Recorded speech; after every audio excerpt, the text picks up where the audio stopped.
Hi, this is Ann V. Brady, and I will be reading an excerpt from my book, A New Beginning: The Story of My Adoption, Life, and Service, illustrated by Eric C. Brady. In 1998, I put in for terminal leave. I was due to retire on July 31st, 1998. I also started going to retirement briefings. I had to attend briefings on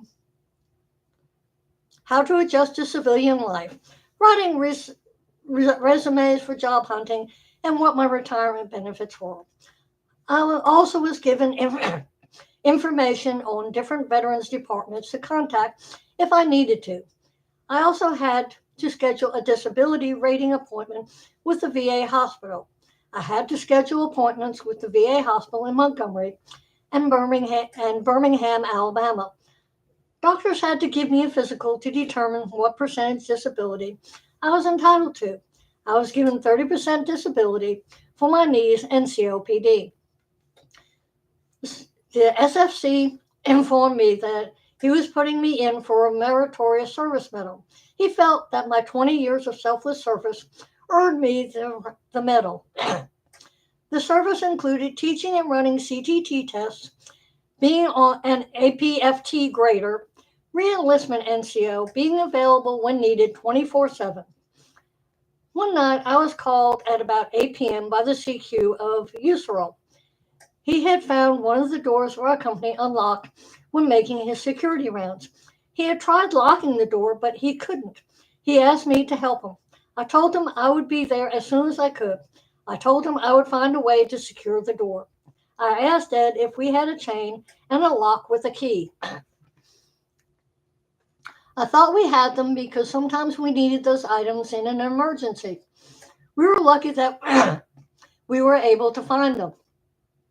We drove over to USERL and knocked on the door. The CQ let me in and showed me where the door was. I wrapped the chain around the door and something secure on the wall and locked the door.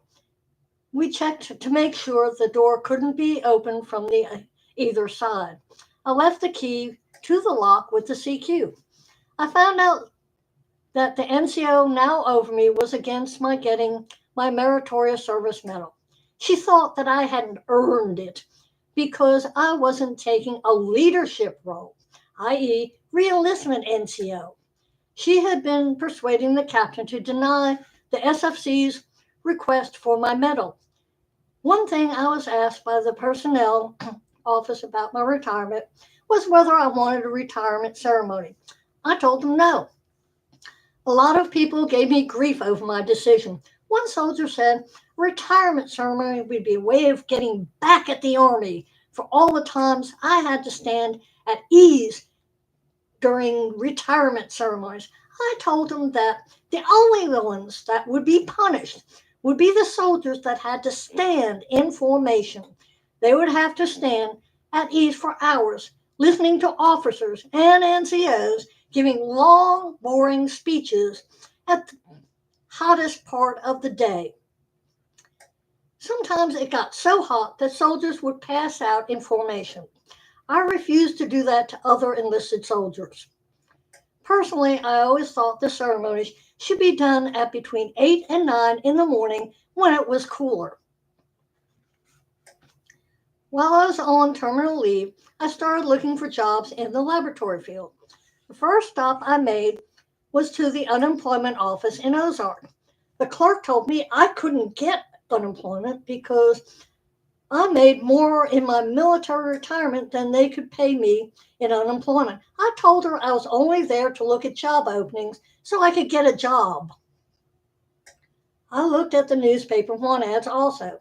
I found a job for a regional hospital in North Carolina. I called and set up an appointment for a job interview. Ed and I drove up to North Carolina with the boys. We stayed in a local hotel overnight. They dropped me off at the hospital for my interview. Ed then took the boys to the park and mall to kill time. The job interview went well. I was hoping I would get the job. After several weeks of not hearing back from the hospital administration, I called to find out if I had the job or not. I found out that the man who interviewed me had gone on vacation for 2 weeks. I eventually got a hold of him. They had given the job to an in house applicant who only applied for the job after they saw me interviewing for the job. I kept looking for jobs and not finding anything. I had LASIK done on my eyes. Ed and I discussed where to go from there. We decided I needed to find a job in a big city, but not too big. I thought Montgomery was a good place to look for a job. I wanted to work in Montgomery, but I didn't want to live there. We decided that Prattville, Alabama was where we would look to live. We moved to a house in Prattville near the shopping centers. Chapter 13. We decided to rent a house. That way we weren't committed until I had a job and we knew that we liked Prattville. I also kept checking with my old unit on the status of my meritorious service medal. It was finally approved by the Colonel of Usero. She overrode the captain's denial of my medal. I received the orders for the meritorious service medal and the medal in the mail. I sent an application to the American Society of Pathologists, ASCP, to take the MLT test. They accepted my application, sent me a study guide for the test, and scheduled me to take the test at a Sylvan Learning Center. After I was certified as an MLT, I applied to take the MT test. I studied for the MT test and took it at the same Sylvan Learning Center. I passed that test also and became certified as an MT. I applied for a job as a laboratory manager at AFC. I was interviewed by the lab director and manager of the health clinic. I got the job.